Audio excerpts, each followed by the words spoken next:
네, 청와대 국민청원과 같은 제도가 북한에도 있다는 사실 알고 계십니까? 바로 신소청원법인데요. 네, 신소는 쉽게 말해서 민원을 뜻하는데요. 권리와 이익을 침해당한 북한 주민은 신소과를 통해 민원을 제기할 수 있습니다. 네, 김정은 위원장에게 직통으로 올라가는 1호 신소도 있다고 하는데요. 여동생인 김여정 부부장이 직접 관장하고 있습니다. 제기된 신소에 대해서는 조사를 거쳐 그 결과를 공개하게 돼 있는데요. 오늘 클로즈업 북한에선 북한판 신문고 신소청원에 대해서 분석해 보겠습니다. 정말로 이 가슴 속에서 치마 저고리 바람으로 허겁지겁 산을 오르는 두 여성. 정상에 오르자 두 팔을 들어 흔든다. 아버지 옷은 가슴 사야. 그래. 북한 최고 지도자가 탄 열차. 아버지 원순이 안녕히 가십시오. 영화 속 주인공 춘심과 금란은 당과 수령에게 충성을 맹세한 인물로 그려진다. 자강도 지역 공산품 매장 직원인 두 주인공은 부족한 국가 배급을 채우기 위해 농사를 짓고 가축을 키우는 등 자력갱생을 몸소 실천한다. 그러나 시간이 흘러 간부직에 오른 금란은 그동안의 고생을 보상받고 싶은 마음이 간절해진다. 친구 춘심의 만류에도 평양백화점 지배인 자리로 떠나는 금란. 춘심이, 난 너처럼은 못 산다. 내 희망을 도움 속에 묻어놓고 내 앞길을 더는 망칠 수 없기 때문에 그런 거야. 접수해 대라요. 이후 출세 가도를 걷는 듯 보였던 금란. 손님이 한 분 올 텐데 춘심의 남루한 옷차림을 보고 타박을 하는가 하면 넌 언제 가면 그 산골 안악내 틀 벗어내겠니? 여유로워진 생활을 자랑하기도 한다. 아니면 콜라? 참 맥주가 있다. 냉동한 거야. 맥주는 못한다. 그러나 그 사이 금란을 향한 주민들의 원성은 커져만 간다. 상업이란. 어쨌든 난 밤이 열이라도 신소하고야 가겠어. 할 테면 알아요. 어디 상품이 있는 걸 지배인이 안내요? 아니 그럼 신발 공장에선 주민들이 신고도 나물 신발을 생산하는데 그게 다 어디로 가나 말이오? 에?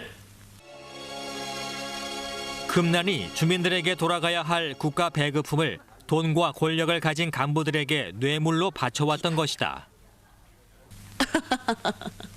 저영한 때 사모님을 보내세요. 네.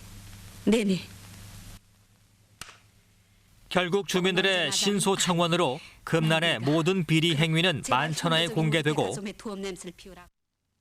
금란은 살던 집마저 잃고 정처 없이 떠도는 신세가 된다. 동문인 백화점 지배인으로서 인민이 충복이 될 대신 국가 상품을 가지고 제 철수가 권명이 터전을 닦았으니 인민들의 신선이 농당한 거예요. 동무가 상부에 아첨하고 뇌물을 섬긴 덕에 설사 용메달을 탔다고 합시다. 그걸 인민들이 인정하는가? 순심아. 이 영화는 북한에서 신소청원의 중요성을 선전하고 있다. 억울한 사정을 호소한다는 의미의 신소.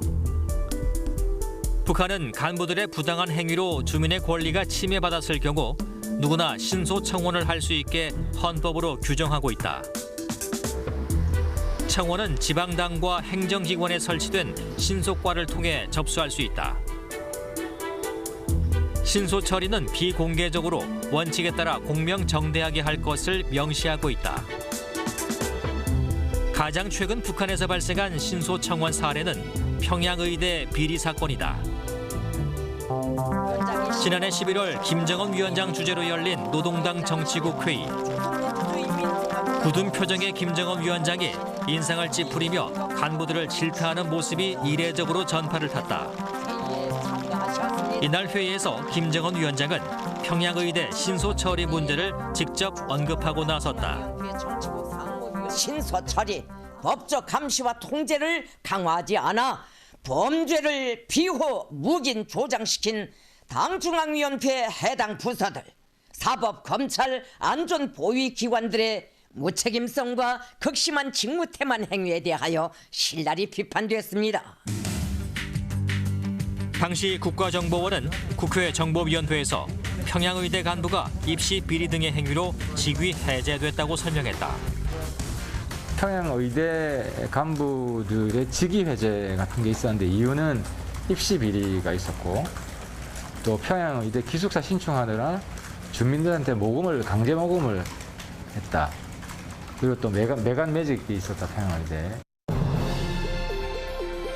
당시 평양의대 비리 사건은 김정은 위원장에게 직접 보고된 1호 신소였던 것으로 알려져 있다. 하부 기관에서의 신소 청원이 제대로 처리되지 않으면 최고 지도자까지 나서서 직접 처리하겠다는 강력한 의지를 보여준 것이다. 주목하는 부분은 발생된 현안에 대한 대처 과정입니다. 대처 과정을 문제시한 것이죠. 그래서 의학대학 당위원회 그리고 해당 법, 근로단체 조직들에서 신소 청원된 문제를 묵살하고 또 방치하고 그 부분을 은폐하려고 했다. 이걸 더욱이 이제 문제시한 것이죠.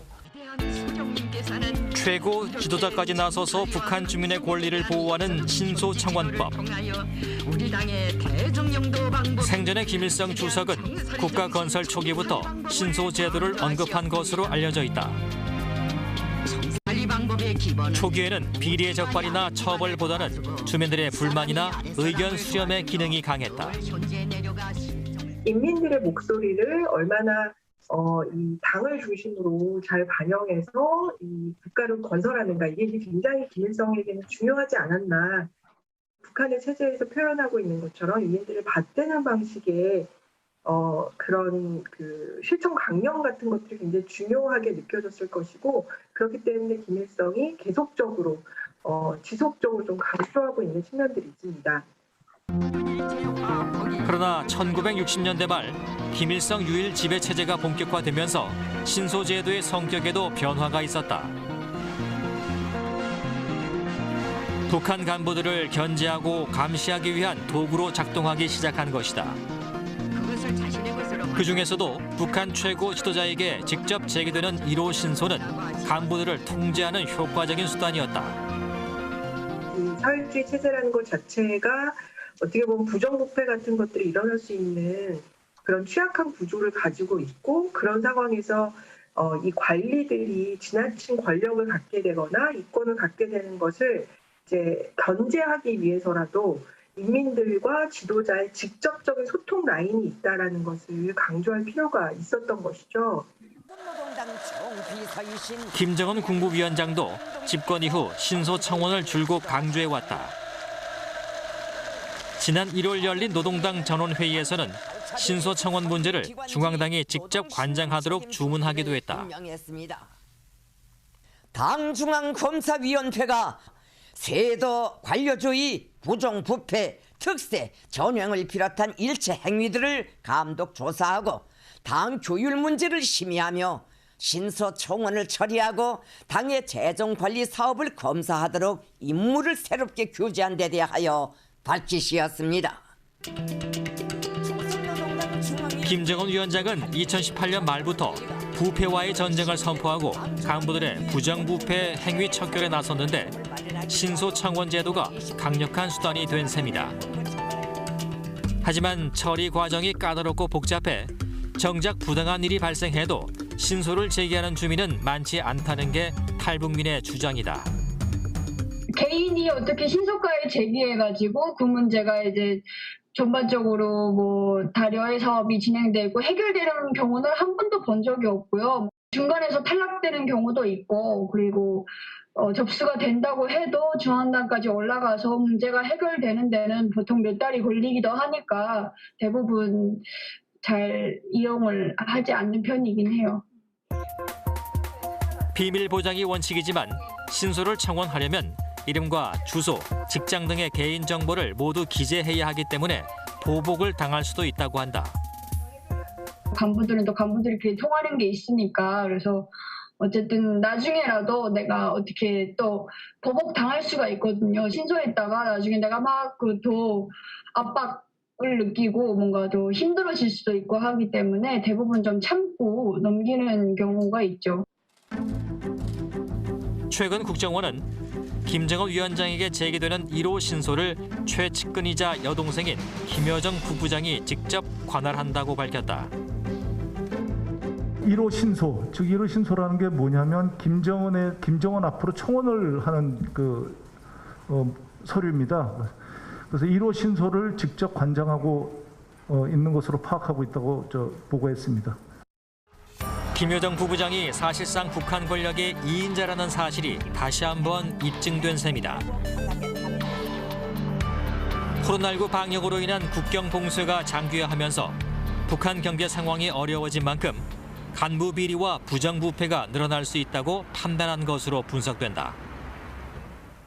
대북 제재, 코로나19, 자연재해라는 3중고에 더하여 민생 여건이 극도로 어려워지면서 주민들의 민원이 증가하고 결국은 신소청원의 수요가 증가할 수밖에 없는 것이죠. 민심을 다독이는 방편이자 간부 기강을 다잡기 위한 북한의 신소청원법. 김정은 위원장이 직접 나서서 강조하고 있지만 부정부패를 잡는 데 얼마나 큰 효과가 있는지는 여전히 미지수다.